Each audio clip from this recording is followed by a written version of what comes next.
Ethanol policy, present and future government viewpoint. May invite Mr. Sangeet Singla, Chief Director, Sugar, Department of Food and PD, Government of India. Sir, would you come here? Okay. So. Oh, I wish I was a woman for some time. Okay. So tell me, Raviji, conclaves like these, whether it is sugar or gold or, edible oil or any commodity, in a couple of sentences, what do you think would the august audience take home with the great esteemed speakers? You see, I think I'm a major believer that the information exchange is the first step to innovation. Okay. So the conclaves like this, helps in information exchange.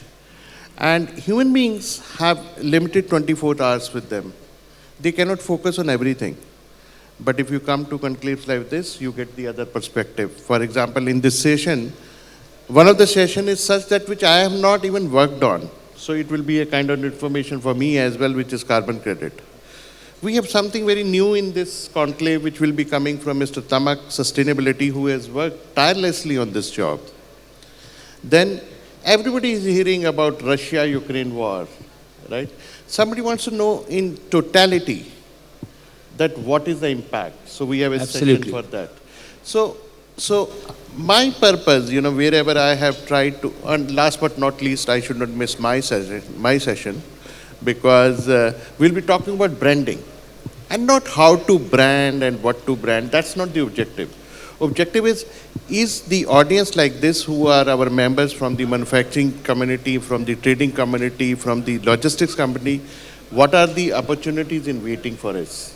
So we'll talk about what the branding can evolve. So my belief always have been in organizing conference to give new information and to hear from everyone how that information can be beneficial for all our members, delegates sitting here. In fact, in this association, initially, we started with association with invitation, because we didn't want numbers. We want people who are really willing to exchange ideas. And with the invitation also, we have such a large, response which came on. So to answer your question, all these conclave and associations have a big role to play if done well. Absolutely. Thank you. Thank you so much. We are doing this because we're waiting for some more crowd. Can I ask another question to another panelist, or shall we start? So, Mr. Chris Richards, I'll talk to you. A warm welcome to India. Well, thank you. Good to have you here. I have two questions for you. One is that the size of conclaves, either in Great Britain or the United States, is it almost like this, or is it smaller? We have, in the biofuels industry, one main conclave like this, and there's usually about 5,000 people at it. 5,000? Yes. In a football ground?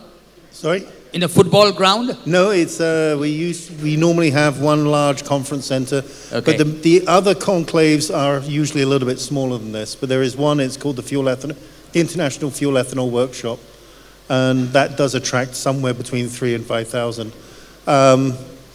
Other conclaves usually much smaller.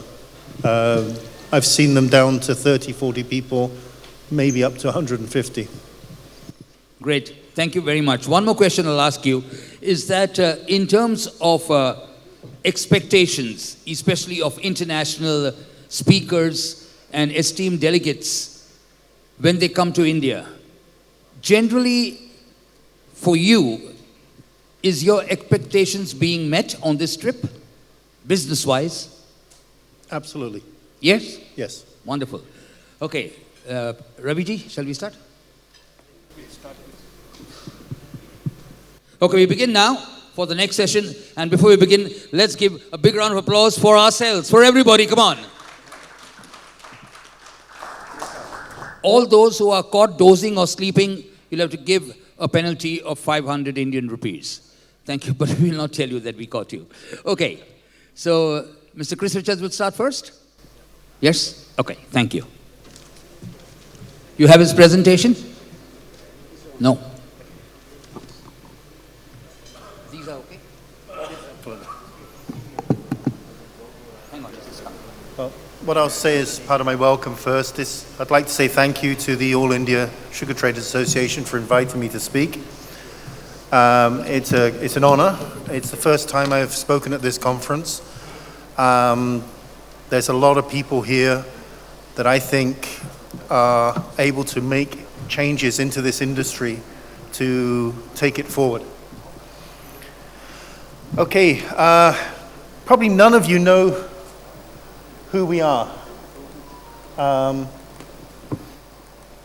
company is Lallemand. We are the third largest yeast producer. We're the second largest bacteria producer in the world, and we're the largest specialty yeast producer in the world. So we started well over 100 years ago. We have 4,000 employees now and a worldwide presence and multiple plants. What's different about us is that we truly believe that our future is directly linked to our customers' profitability. If our customers are not making money, we will not be making money. So it's important to us to bring technical expertise and improvements to our customers. So we like to become a value-adding partner as opposed to a vendor. So, a little bit of history. 10 years ago, we entered the Indian market in the grain industry. At that time, the fermentation alcohols were typically 9–10%, and we were told that there was no way we could go above 10%. We used the technology that we use in the US and the products, and we ended up in 2012 achieving a number of plants hitting 14%. The benefits of that is significant water savings. I think we worked out in 1 year there was something like 12 billion liters of water that was saved through the plants using our technology. You get lower energy because you're having higher alcohols, reduced effluent, which is always a good thing, and higher throughput that allowed capacity increases. So right now we are going through, and have been for the last year or so, looking to implement a similar strategy in the sugar industry. So, a little bit on sea molasses. Sea molasses is not a product. Sea molasses is the end product of the sugar process. And because of that, it's very variable. And it's even variable coming out of the same mill, which doesn't help the ethanol production. The fermentations are typically capped about 10.5% and often lower due to the osmotic stress that the sugar's there, the high concentration of the stressor chemicals, ash content, and organic acids. So, if we look at bean molasses, why would you use it? It has a better sugar concentration so you can get higher alcohols. There is reduced stresses, and there's much greater consistency because bean molasses is a product. Therefore, the plants are aiming to work within a specification. If you can get a higher production capacity with the same tonnage of raw material, but that material is at a higher price, and I will show you the economic benefits later on. As you get higher alcohols, there's steam saving, you get spent wash or effluent reduction. There is a better fermentation efficiency, and recently in India, you have set the price for the ethanol per liter at a higher cost if you're making it from bean molasses, and that is actually a significant benefit. So I'm not going to spend long on this slide, but basically this is just showing that the stresses and the nutrients are better aligned in bean molasses than in sea molasses, and that helps you get a benefit. In this one, oh shoot. Can you restart that on that slide? Thank you. Sorry, I was hoping there was a pointer on here. If you look where it says fermentable sugars, Under the B molasses, there's 54.8% fermentable sugars compared to 41.96% for C molasses. That's really all you need to know on this slide. That's a really important slide. So what does this mean? If you look at a 100 KL per day plant using 400 ton of molasses per day, you then look at the total reducing sugars and the gains you've got. To cut it short, what you've got is a higher ethanol price and a higher alcohol production per day. You go from 100 KL per day to nearly 130. So, whoops, sorry. So basically, you got for C molasses, your revenue is 44 lakh. For B molasses, it's 75 lakh. So the overall gain from using the B molasses is 31 lakh. This is per day. But the molasses price for C is about 8,000 and the B is about 10,000. So there's about 8 lakh additional costs. So it turns out that your daily benefit from transitioning from C molasses to B molasses is about 23 lakh per day.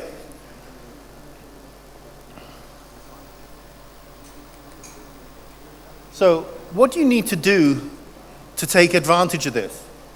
First of all, you really need a fed batch process. That is that the molasses is not put all in at once, it's put in over a period of time.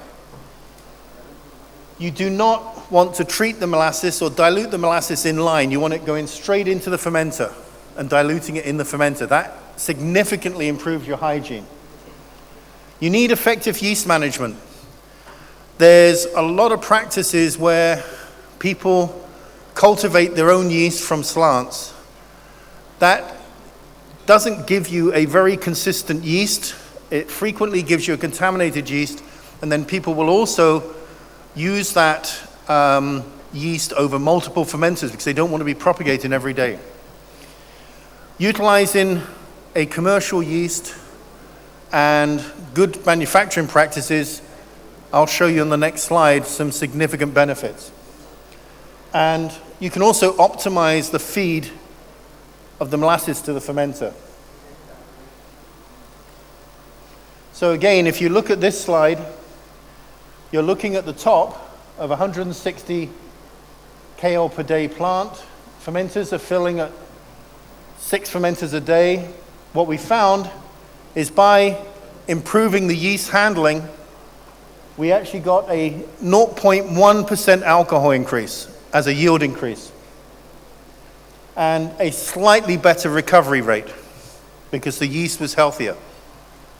So the cost benefit per year or per day was, I'm trying to convert, but it's 88,000 rupees per day, which converts in the year to 292 lakh. But if you were cultivating your yeast, people think that that costs nothing, although it does cost something, but even if we assume a zero cost, the yeast cost, using the same calculations as above, would cost about 158 lakh per annum for the yeast. So even taking that into account, your overall net savings is 134 lakh. And that's from slightly better fermentations and a 0.1% alcohol increase. And that's paying, within that benefit, is paying for all your yeast.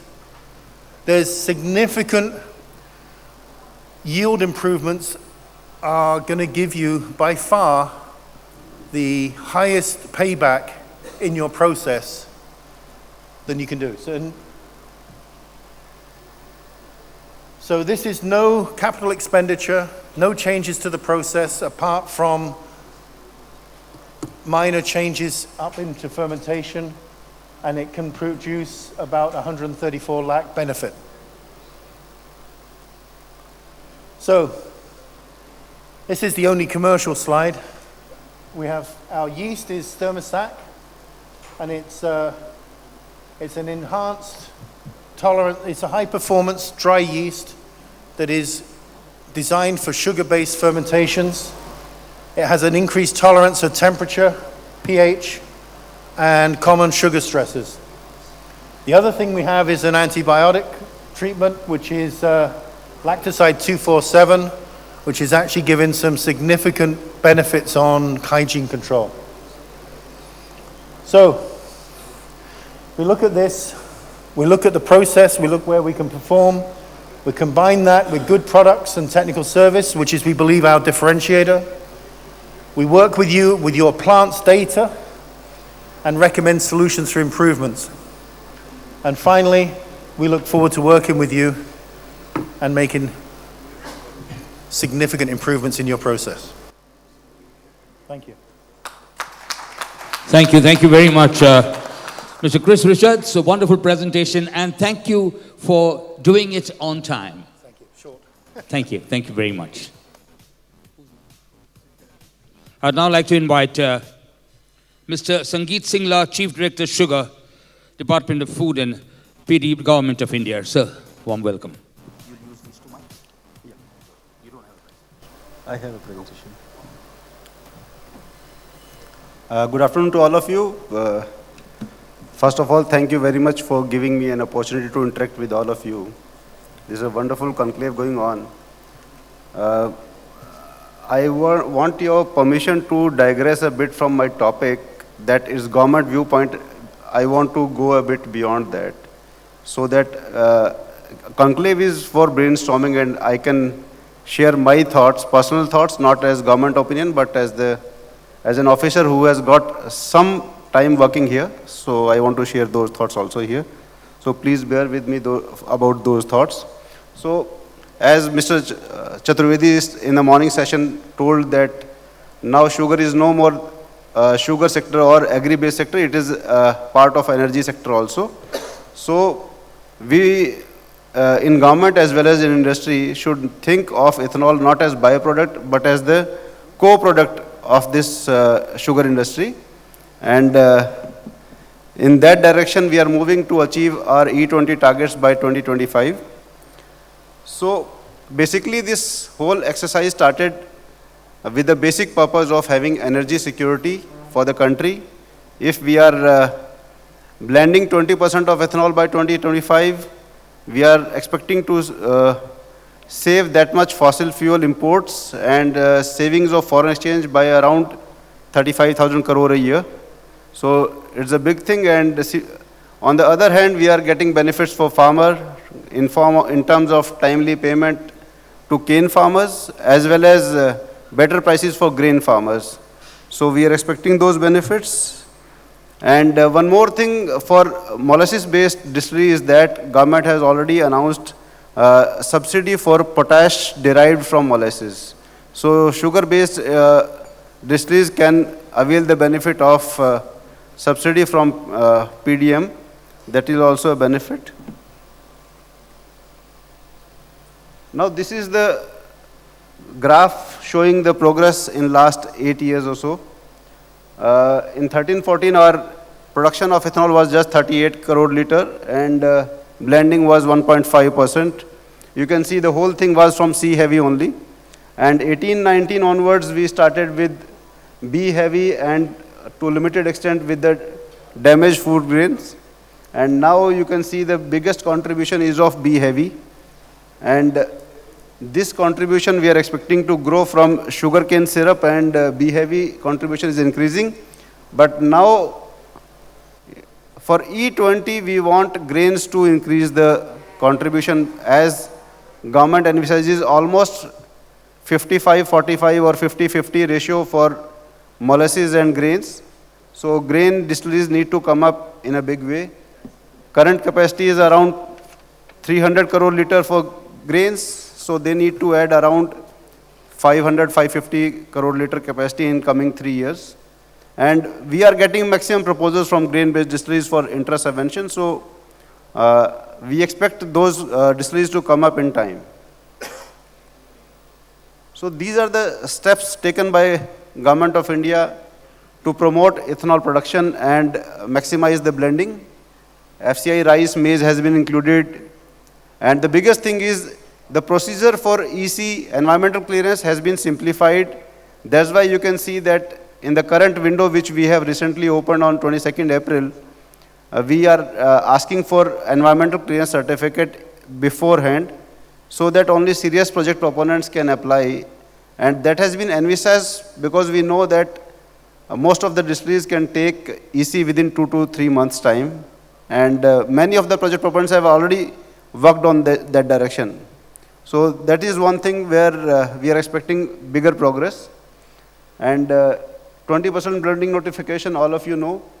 Here in this list, I want to highlight on advisory issued by MORTS to automobile manufacturers to start manufacturing flex fuel vehicles and flex fuel strong hybrid electric vehicles. We get some media news that flex fuel engines are to be developed de novo. It is not the case. Brazil already has flex fuel vehicles and technology is already there. And automobile manufacturers have already committed that by 2024 they will launch two-wheelers, flex fuel based two-wheelers, and by 2025 four-wheelers will also be there. And 1st April 25 onwards, all new vehicles will be E20 compliant. So technology is there, plan of action is there. So government has coordinated all the efforts, and these things are in pipeline and they will come in time. So I want to dispel regarding any misconceptions, any misinformation or notions that technology is not there or it is very costly affair. In fact, Ministry of Consumer Affairs, Department of Heavy Industry in their PLI scheme already given incentive for manufacturing flex fuel components and so on. So even for the new window which we have opened, I just shared that with you. We have already processed almost 89 applications and projects for almost 370 crore liters, mostly from grain, have already been approved by the competent authority. So things are coming in good shape and we are expecting more capacity to come up in near future.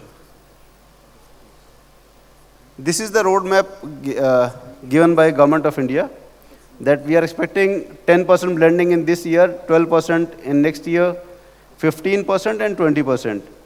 But I want to clarify here that this 12% and 50% is not that E15 means 85% petrol and 15% ethanol.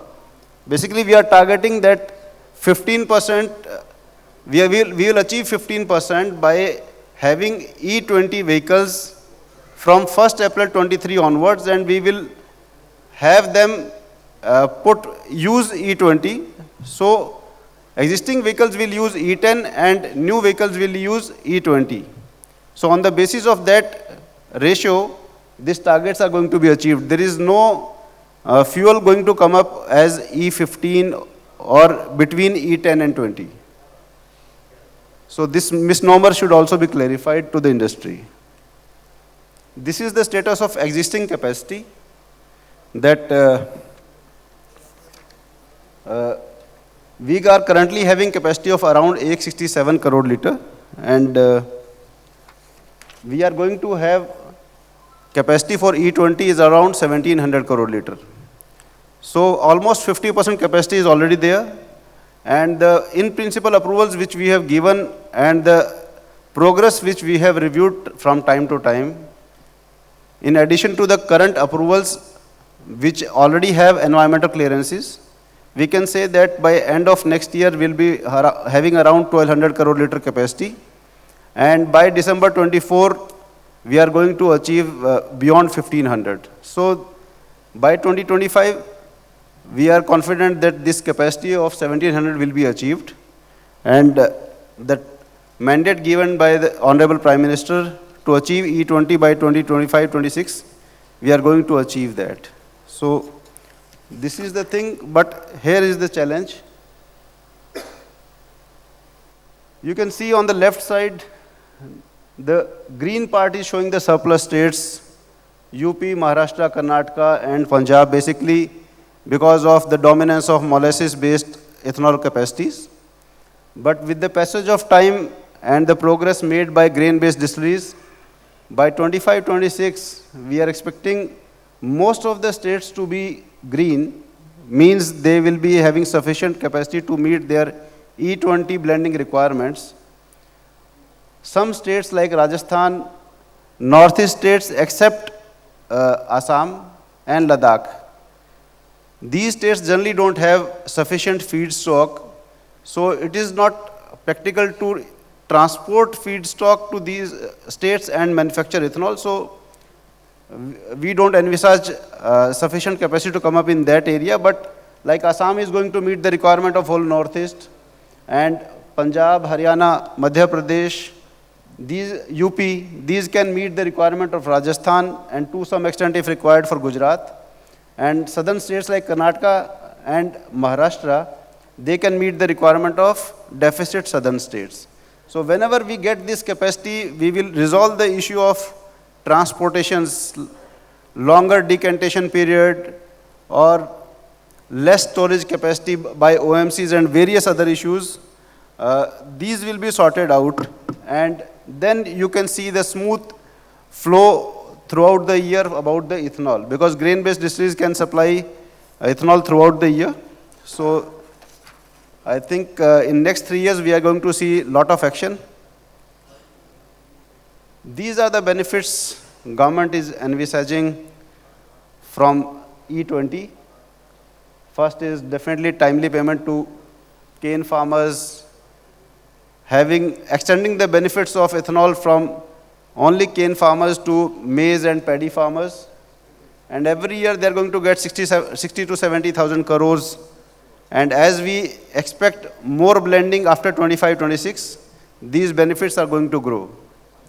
Similarly, domestic sugar industry is also going to get benefit.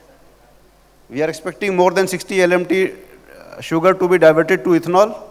So the basic standard gap between production and consumption is to be met from this diversion of sugar to ethanol. Rest we can always, if we are having further surplus, we can always target to exports. And then this is product diversification. This is going to be very helpful for the sugar industry and help us in having better cash flows, lesser working capital requirements, and more financial robustness of the whole sugar industry. Then these are the new investment opportunities. We are expecting 40,000 crore plus investment in ethanol sector, and new industries are coming up in rural areas, new employment opportunities. So the ethanol sector is going to address multiple issues of rural economy as well as country as a whole. And as we have discussed, we are going to substitute around 80 LMT of crude oil, then 40 crore per year saving. And the most important thing is energy saving for the country. Last but not the least, we are going to contribute to the greener planet. Honorable Prime Minister has already committed to COP26 goals, and we are going to achieve our net zero emissions. So ethanol is going to contribute in a big way in that direction. So these are the few points I wanted to discuss with you. Is that storage capacity we are coordinating with OMCs. They are increasing the storage capacity. They are committing that around current capacity is around 20 crore liters. So it is going to be doubled in next 3 years. They are expecting it to be 45 crore liters. But the similar action is required from our distillers also. And our department has also requested all the distillers to increase the ethanol storage capacity for raw material as well as the finished goods. And then the big challenge is that we need to invest in research and development for 2G and 3G. Currently, 2G sector is being looked after by OMCs themselves, but if we are going to, if we are expecting not to face the challenges of feedstock, questions of food security, then we cannot expect more surpluses of sugar to be diverted to ethanol. Then sustainable way is to have some capacity in 2G and 3G. So this sector needs to think over that, whether we can expect in next 10 years to have some capacity in 2G and 3G so that dependence on 1G feedstock is comparatively reduced. I am clarifying that I am not asking reduction in the 1G capacity. I am just asking you to add the capacity in 2G and 3G. And for that, I think industry need to invest in research and development. I don't see any reputed institute dedicated to biofuels. So it is high time that ethanol sector need to work on that and plan for one professionally managed research institute in this sector on biofuel. Then production in the deficit state is definitely a focus area for government, so that we need to minimize the transportation of fuel, so that basically government says that we should not create emissions to reduce emissions. So we should not transport ethanol to use greener fuel. And last point I want to highlight is that if we really want to come up in a big way in ethanol sector, like America is producing around how much? 50 billion liters of ethanol. China is also producing about Brazil is also producing about 30 billion of liters of ethanol, and we are still at around 3.5 billion liters of ethanol. If we want to come up in a big way, if we want to reach to that stature, we need to think beyond ethanol as a fuel only. Can we think of having ethanol as alternative to petroleum for plastics? After all, plastic is manufactured by petroleum products only. I have heard that there are some technologies available where ethanol can be used as polymer. So I think this can also be one opportunity for ethanol sector to think in that direction and plan for that. So I think this is all from my side. Thank you very much. Thank you very much, Singlaji, for the wonderful sharing that you had. Yes, you can ask a question. Sir.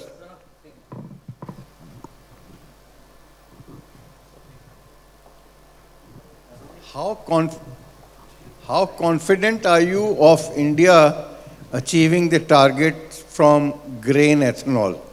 And what has been the experience of grain ethanol till now? So currently, we are getting around 17% of ethanol from grain-based distilleries. So definitely it is a challenging task to make 17% to 50%. It means almost 3 times of the share.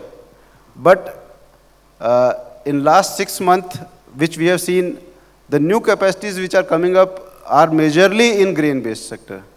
And they are contributing a lot. In fact, if you see, many of the molasses-based distilleries are now converting to dual feed. So they are also seeing opportunities in the grain-based. And I think this question, definitely time will answer, but we are very hopeful that grain-based distilleries will come up. But nevertheless, sugar sector is going to play a bigger role, and we are expecting that sugar sector will fill the gap if required in the achieving the target of E20, sir. Good, that is what I wanted to hear. And one question which I just thought I'll ask, how are you going to assure the price of feedstock for the grain distilleries over a period of time with grain prices moving northwards? Sir, you are an expert and you know that prices are cyclical.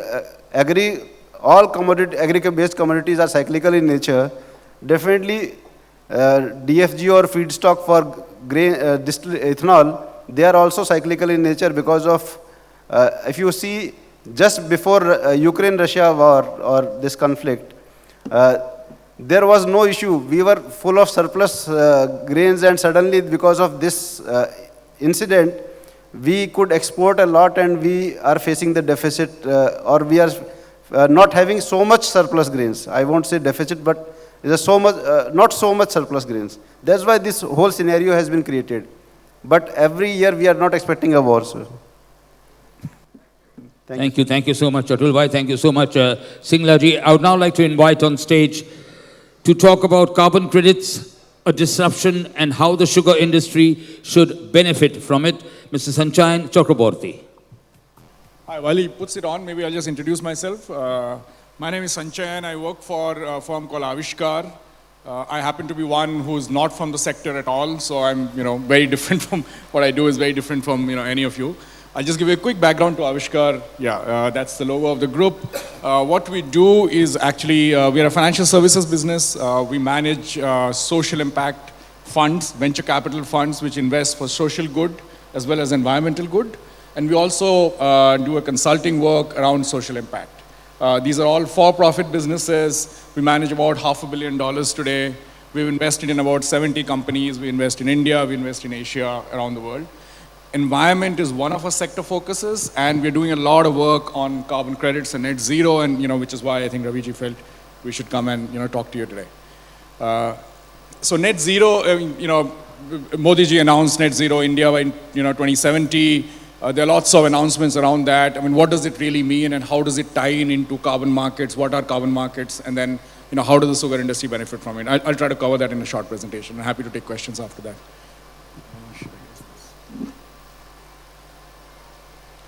So climate change, we all know climate change, hugely visible. It's there in headlines every other day. Couple of key things here. I don't know if any of you caught that. Just a few days back, WMO came out with this thing that, on 4 of the key parameters, the world is actually at the worst today. If you look at ocean acidification, ocean heat, greenhouse gas concentration, sea level rise. So this is not just story. These are measured, data which actually tells you we are progressing towards a worse world, unless we do something about it, of course. The other sort of important thing to notice over here is, and that's another data point, the estimation is that due to COVID, about 100 million people, about 10 crore people will move back into extreme poverty. Due to climate change, the World Bank estimate is by 2030, about 10 crore people will move back into extreme poverty. So 80% of the impact of climate change, we all feel it, we all feel the heat, but 80% of that impact is actually on the poor people. So what does climate change really mean? There are lots of elements to that. The one that is talked about the most is the greenhouse gases. There are lots of greenhouse gases. We hear terms around carbon dioxide because that's the largest, that's the largest gas which is emitted. And so everything is converted into sort of CO2 equivalent when you talk about the carbon markets. This slide just kind of shows you where do these emissions come from across the different sectors, and within that, what sector. You will notice here, obviously, industry is expected, power is expected, power generation is expected over here. But you'll notice stuff like agriculture and forestry here as well, which actually contribute to a lot of the carbon dioxide and other greenhouse gas emissions. So agriculture specifically actually contributes about 80% of nitrous oxide, about 38% of methane. Methane and nitrous oxide are incidentally worse than carbon dioxide for the atmosphere. It is, if you do some sort of calculations, you'll figure that methane is about 28 times warming potential for the atmosphere compared to CO2. But methane stays in the atmosphere only for 12 years. So the impact is different, but it's actually a pretty bad gas to have, right? So from the perspective of the audience here, there are 2 things to notice here, that we are an industry and there is scope for reducing emissions by industry, and we deal with agricultural products. So agriculture is very interesting because it leads to emissions, but it also takes away CO2 from the atmosphere. So there is actually potential to capture CO2 back. So what is net zero really? So what does this really mean? There is a lot of CO2 emission that's happening, other gas emission that's happening. The concept of net zero really is you will not, on a net basis, you will not emit anything to the world. Anything to the atmosphere, not to the world, sorry. Anything more to the atmosphere. This chart at the bottom just shows you the CO2 chart. If you add on the other gases, this will translate from 41. So today we emit about 41 billion tons of CO2 per year as the world into the atmosphere. If you add in the other gases and convert that into CO2 equivalent, that number goes from 41 to about 51 billion tons. Right? The aim is that we will make that half by 2030. So you'll see that number by 2030, it should be half by 2030. And it should go down to near zero by 2050. Because what we have is a total carbon budget for the atmosphere. Now, why do we say total carbon budget for the atmosphere? If you have more than that, then the temperatures go up. And now these carbon budgets have been arrived at by, you'll see written over there, 1.5 degrees pathway. It means 1.5 degree more temperature in the atmosphere compared to what used to exist in the pre-industrial era. So 1850. So that's the marker. From 1850, if you go more than 1.5 degree by end of this century or more than that, then there is going to be a lot of catastrophe, and there are studies around that. Ocean levels go up and so on and so forth. So this is what the world is trying to get to. What you're trying to get to is that we will not add any more emissions to the atmosphere. Now, practically what is going to happen is you will not be able to completely reduce your emissions. So there are some sectors like energy because of renewable energy now, transportation because of electric vehicles, you'll probably be able to get to near zero. A lot of the industries will be able to capture the CO2 that they're emitting and just store it under the ground. So maybe you'll get to near zero there. But some things like aviation and agriculture, you'll not be able to get to zero or near zero. So there will be some residual emission. So what you do with the residual emission, you capture it back from the atmosphere. Now, how do you capture it back? There are only two ways to do it, and the best way to do that is to actually plant a tree. Because a tree needs CO2, right? So that's called sequestration. So this is natural sequestration. The other kind of sequestration that people are working on is technology-based sequestration, where you actually put up carbon capture plants, which sucks air and then takes out the CO2, liquefies it, puts it under the ground. Those technologies are very, very costly. They're very nascent today. So today, for the world, the best way to sequester carbon is to really plant trees. It kind of talks about also some other things around avoidance emission. We'll talk about that later.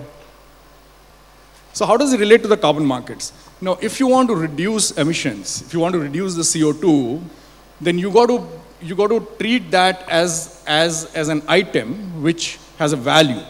So if you emit more CO2, you should be charged for it. So there needs to be a price for carbon.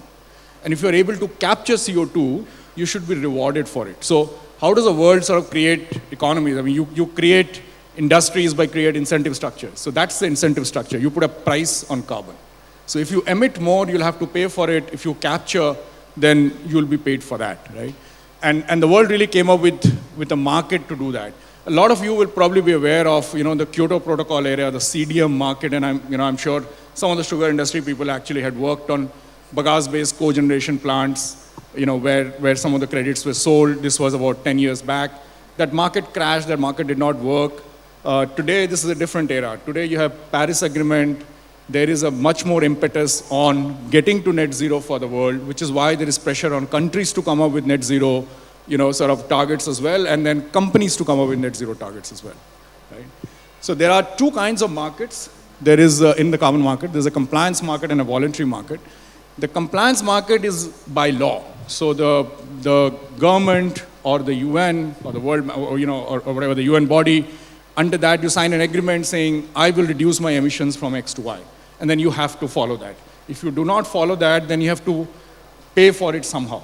An example of that is what is called as a cap and trade system, which means that, we have something similar like that in India called the PAT scheme. It doesn't apply to the sugar industry. I think it applies to many of the other sectors, energy-intensive sectors. What that really does is, in very simple terms, it says, if you are producing X amount of a certain product, let's say you're producing X amount of, 1 ton of steel, this should be your emission. If you emit more than that, then you have to buy an emission unit from somebody else. You have to offset that by buying an emission unit from somebody else.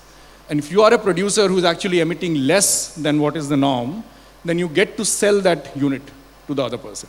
So you can actually, you can be more efficient and get money for that as well because you can sell that emission unit. So there are markets which allow you to do that. That's a compliance market. What is more interesting that's come about is actually the voluntary market, which is outside of regulations. But that is what the companies today are going out and saying, I want to support reduction of GHG gases, and therefore I will get to net zero by X year. Right? And then I give out a plan of how I will get to net zero. So my own operations, I will ensure that it gets to net zero. It does not emit anything more than what it consumes, right? So that has actually spurred an entire market out there where companies are coming out with their net zero plans, and whatever emissions they have, they try to reduce it.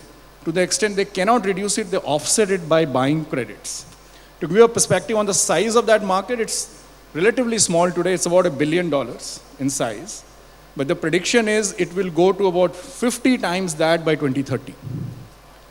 And we can see that happening. That $1 billion used to be about $250 million size 2 years back. And it's $1 billion last year. This year it's supposed to be about $2 to $2.5 billion. Now, there are, how do you do that? So there are two kinds of carbon credits in that market.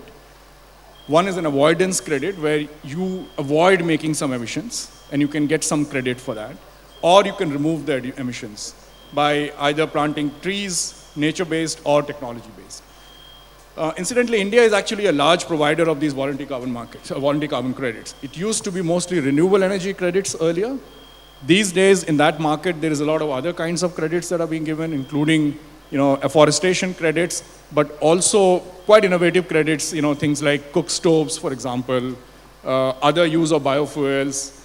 Then, in terms of energy, off-grid energy, so all of that is actually also producing credits, and these are real dollars getting exchanged, and a lot of that dollars actually flow down to the community as well. Is that a fire alarm? So what does it really mean for the sugar industry? There are many ways, and this is our thought, and we'd love to talk to you more about this. How does the industry sort of benefit from it and take a lead in that? I just talked about the fact that, so how does, how do you take benefit of it? How do you participate in it? Few ways. One is by announcing net zero goals yourself. So a lot of Indian corporates have actually gone out and announced net zero goals. It allows companies, it allows a sector to, I think, take a lead and sort of saying, look, we are going to be green and this is a green sector and this is what we are doing. Individual companies can come up with their own sort of, targets for when they will get to net zero. We have, the larger companies, many of the larger companies in India have already done that. So TCS, for example, has said they will by 2030. Reliance, I think, has said they will get to net zero by 2035. Mahindra has said they get to net zero by 2040. So many other examples like that. A lot of companies have announced that. What you need to do is you announce a plan, but you also have to have a credible pathway to how do you get to that plan. So one of the ways to demonstrate that is actually what is called as SBTI, science-based target initiative. There are about 60 plus companies in India who have also subscribed to that. What that really means is it goes back to the concept of when should you get rewarded for doing, for doing something like this, right? If it was going to happen in any way, in any case, if it was going to happen in the normal course, then you're not doing anything special. What SBTI tries to establish is what is the maximum you can do by science, by applying science in reducing year on year.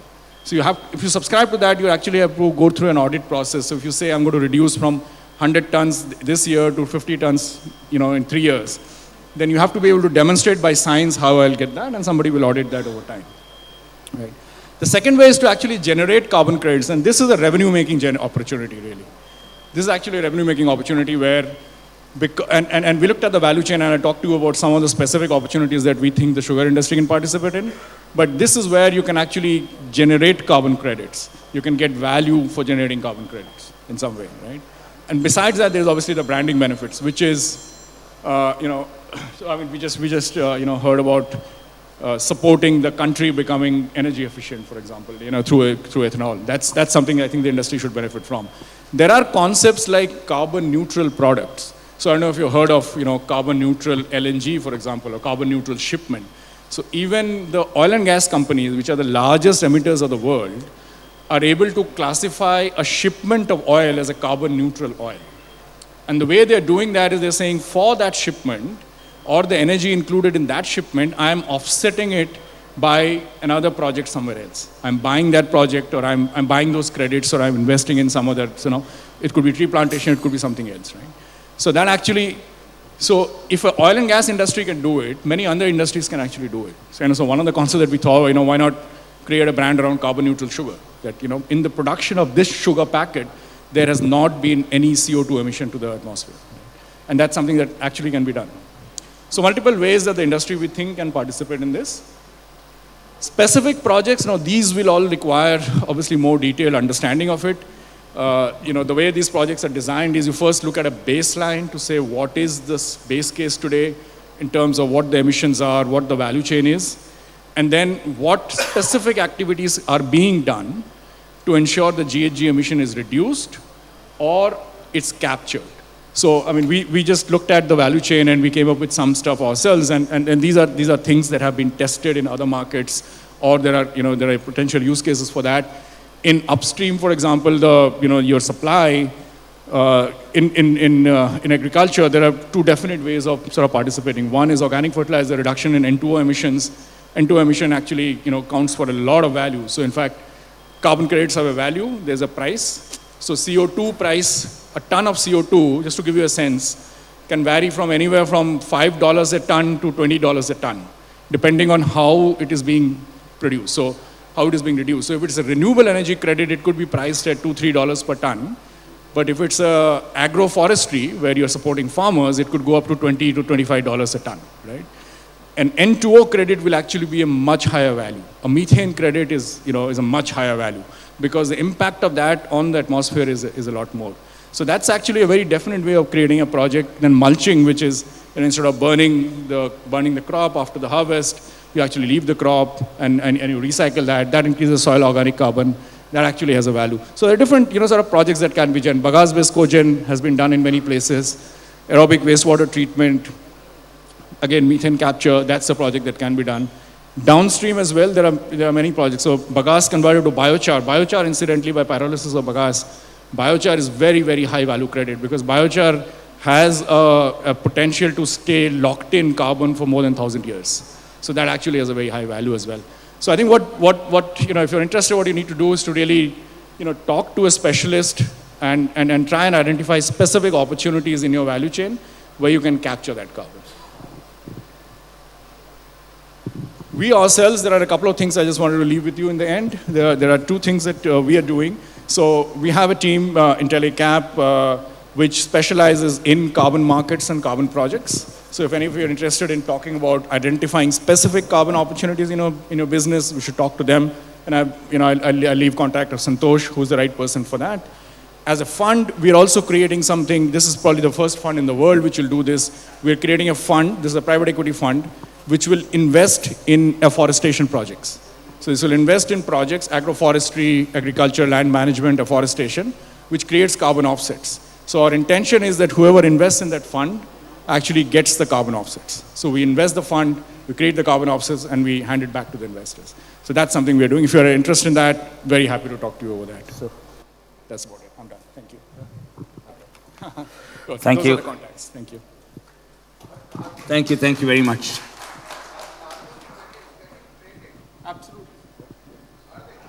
Yeah, so two kinds of markets, as I told you. There's a compliance market. So if you look at in EU, for example, there's an ETS market, emission trading scheme. That market is about $80 billion in size, right? And there are carbon markets now. So China started a carbon market last year. That's about 10, 11 billions in dollars inside. Then there is in Australia, there's America. All those are compliance market by regulation. India is working on a regulation for a local carbon market. There's a high-powered committee that has been formed. So this is all started with Mr. Modi announcing net zero by 2070. So you have to have credible plans for that. And under the Paris Agreement, there are commitments being made. So how do you achieve that? To achieve that, you have to have carbon markets. So there are, the expectation is actually in the next 6 to 8 months, we'll have a national carbon market policy. That's locally. But internationally, compliance market is there. And the voluntary market, as I said, about $1 billion inside. Roughly about 250 million tons of CO2 getting traded today. Sorry, not able to hear you. Carbon farming, okay. Right. Absolutely, yeah. So Bhumitra, I love those guys. I've spoken to them. They use technology to try and assess the soil carbon enhancement. Satellite-based technology, yes. So that's one way to create that.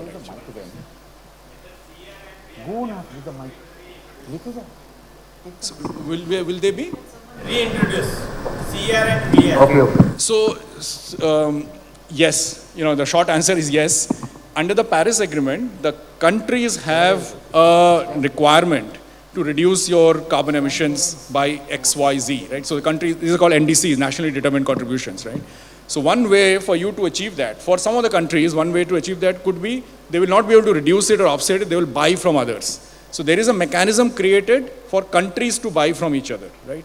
VERs is the voluntary market that is already there. It is already getting traded. There are different registries, like I said, about $1 billion in size. It is already getting traded. You can register a project and you can transfer those credits and sell those credits. Then in that case, government has released a new gazette for that, for CR and VR.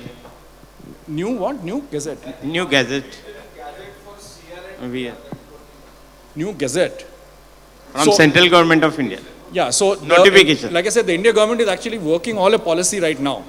So we expect that policy to come in the next 6 or 8 months, which will give a framework for the national carbon market. And that's when, that's I guess the gazette that you're talking about. So when the policy comes on, then we'll have rules under that. Thank you. Okay, thank you. All of the questions will be taken offline. Thank you, Mr. Chakraborty. Big round of applause. And now Ravi ji is going to tell us about industry expectations and a Q&A. Thank you.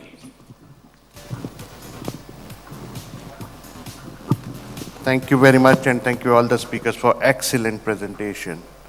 And for industry expectations, I think these annual forum used to be tell industry expectation because the bureaucrats were inaccessible. Today, bureaucrats are live and they are accessible at all the time. We have sitting our commissioner here, anything we can talk on phone, talk on WhatsApp. So there is nothing new which I am going to tell in this industry expectation. Just a couple of points, sir, since Mr. Singla is here. You talk about that the OMCs will increase the ethanol capacity from 20 crore liters to 40 crore liters in next 3 years. My worry is that when it becomes 40 crore liters, it will be still 10 days of storage only because we are going to increase our ethanol consumption. So in the interim, the only solution is that we continuously increase our ethanol blending ratio and proactively, because ethanol is a liquid product. If ethanol doesn't get disposed from the plant, we plan to think in that kind of direction. Second, another thing which I keep on discussing, it's more on behalf of UP sugar mills, that they are still not yet making sugarcane juice ethanol. Probably for the reason that the viability of sugarcane juice ethanol vis-a-vis the sugar prices is not very, very competitive. So that is something which we need to look at. Another important point, sir, on the CNG, biogas. Indian sugar industry has a huge capacity to build up CBG. We crush around 370 million ton of sugarcane, make 4% is the press mud, make around 1.5 million ton of press mud, which can make 1 million ton of CBG. And each ton of CBG saves around 25 metric tons of carbon dioxide. So we have a potential to save around 25 million tons of carbon loss in the air.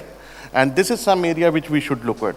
And whole cost of converting everything together is around 5,000 crores.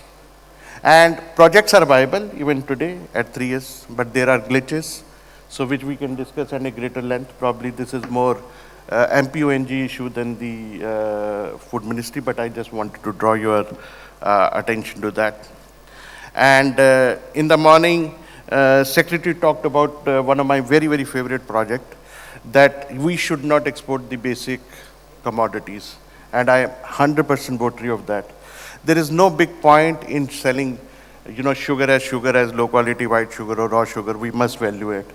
This country has sufficient milk. We export skim milk powder. We have sufficient sugar. We have sufficiency of other products which combinedly can be converted to chocolates, syrups. And I think we should set up a task force in this country which can think and which can draw a map that how we make food processing industry with all the products like sugar, like skim milk powder together and promote those products, even if there is something viability needs to be done. And on the sugar side, I will only request, sir, that sugar industry has done extremely well in solving the surplus situation and also solving the problems in the deficit. We look forward to having smooth trade policy rather than abruptive trade policy, and for which we assure that we are all with you and will be working along with you. So that is another. Last but not least, we were discussing within AISTA, Purfulbhai is here and everyone, that ethanol program by the support of the government has done wonders. Just few years back, we were just 35 crore liters of ethanol blending, and we are talking about ethanol blending of 1,500 crore liters, 1,000 crore of liters very, very shortly in 2025. And there are many people who have worked behind the scenes who may not be on this stage, but they have been constantly working to encourage this program. So those people have to encourage, and encourage through the award and recognition. So with the discussion which we have in AISTA, we have decided that next year we will institute 2 awards for the people who have contributed to the ethanol blending program. So that is what I will say. And very last but not least, again my favorite subject, that I think when we made the biofuel policy, our whole objective was that we will have something around 7 million ton of sugar surplus which needs to be converted into ethanol, and roughly around 16 million tons of sugar grains which needs to be converted into ethanol. Grain ethanol, as per your statistics, also has not come to that pace, but we cannot leave the ethanol program behind. On the other hand, the surplus of sugar has increased. So if you see this year, we have produced almost 40 million ton of sucrose equivalent. And our consumption is around 27 million ton, 28 million ton, going around 500,000 up. So we still have around 12 million tons of sugar surplus as raw material which can be converted into ethanol. So the 7 million calculation which was done for surplus is not 12 million tons. I think we should seriously review, if the grain ethanol program are not coming to speed, we should focus more on the sugarcane ethanol. And raw material is available. And also what we need to basically do is, the people who have been left behind in ethanol plants, particularly in Maharashtra, cooperatives and everybody, we should think that how do we make the investment easier for them so that more and more ethanol capacity can come up. So those were my industry expectations. Thank you. Yeah, please.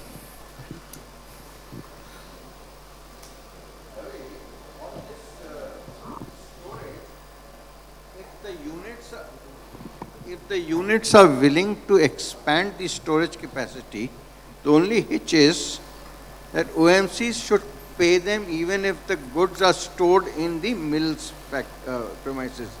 If that be the case, we ourselves would be more than happy to expand our storage capacity. Our only issue is payment. We would not like the money to be locked up. Hello. Regarding storage, as we discussed that by 2025, we are expecting diversification of ethanol from 4 states to most of the states in the country. That itself will address most of the transportation issues as well as storage issues. Currently, storage is required more because of transportation issues. Somebody need to transport ethanol from Karnataka to Northeast or from Maharashtra to Northeast, then this is a challenge for OMCs as well as for the distilleries. So the moment we are diversified all over the India, our transportation and storage issues will be reduced. Further, with the increased consumption and increasing infrastructure, this issue of storage will be subdued, and that's why OMCs are thinking that 45 crore liter will be sufficient storage capacity, though we are requesting them to increase that further. Regarding storage, I want to highlight one more thing that while having our interest subvention scheme for ethanol projects in DFPD, we had also envisaged storage of ethanol for about 30 days. Currently, we don't think many of the projects are having capacity of 30 days storage capacity, and but we planned that for 30 days. So if existing distilleries and upcoming distilleries can plan for 30 days storage as per our mandate, that will also be a great step in the right direction. Regarding Mr. Ravi's idea about CBG, definitely this is the baby of MOPNG. So I won't be the appropriate person to comment on that, but they are also planning to work on CBG. They are already working on CBG. So sugar industry can directly collaborate with them on this issue. And what else? You raised many points. Yeah, we can have off the line because yes, rest of the points we can discuss after that. Yeah, we can discuss. And just quickly on the carbon credit, let me just tell you about Avishkar. Avishkar is a unicorn now, $1 billion plus. Yeah, and it is run by the younger alumni of my institute, Vineet Rai and Sanchan is the founder. They have done brilliant job and they are today advisor to Prime Minister for most of the things. So my idea of talking about carbon credit, that this is going to be real for sugar industry, because sugar industry has potential to generate a lot of carbon credit. Currently, the system in the carbon credit is that there has to be a viability gap, then only you can claim credit. But we as an industry has to work with the knowledge base like them to see that where all can we generate carbon credit, which can become an additional income for we as a sugar industry.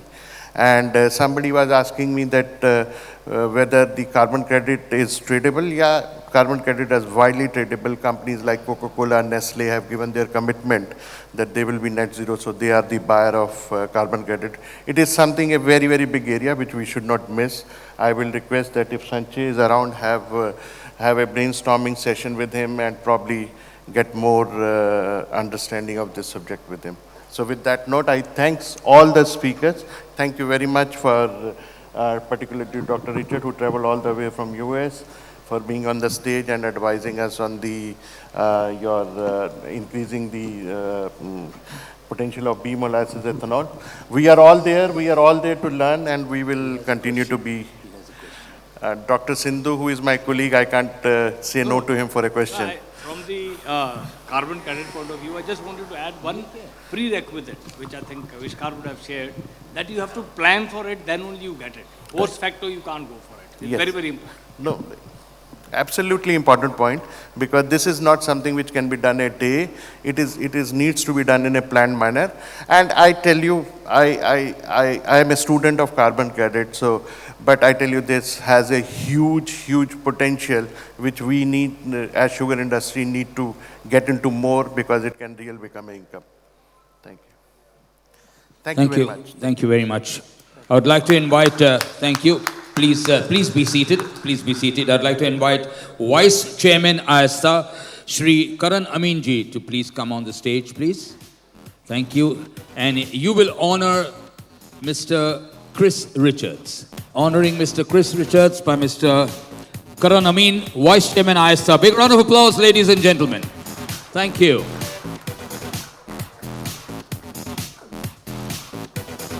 Congratulations, sir. Thank you very much. Thank you, Mr. Richards, and thank you, Karanji. Thank you very much. Yeah. I'd like to invite Managing Committee Member AISTA, Mr. Lalit Dhanrajji, to please come on the stage. Thank you. And you will honor Mr. Sanchan Chakraborty. Thank you.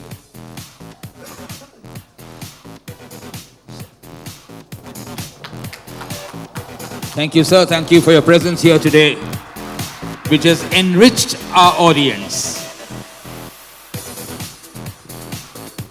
Big round of applause, please, ladies and gentlemen. Thank you very much.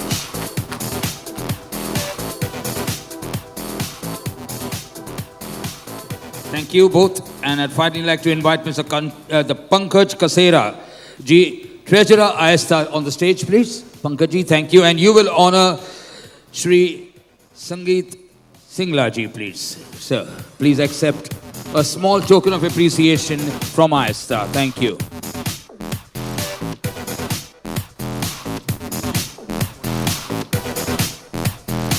And a group photo, everybody in the center, please.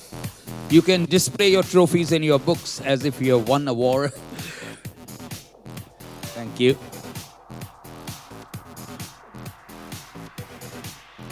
Vice Chairman Rahil Bhai, please join in for the picture. Quickly. Thank you.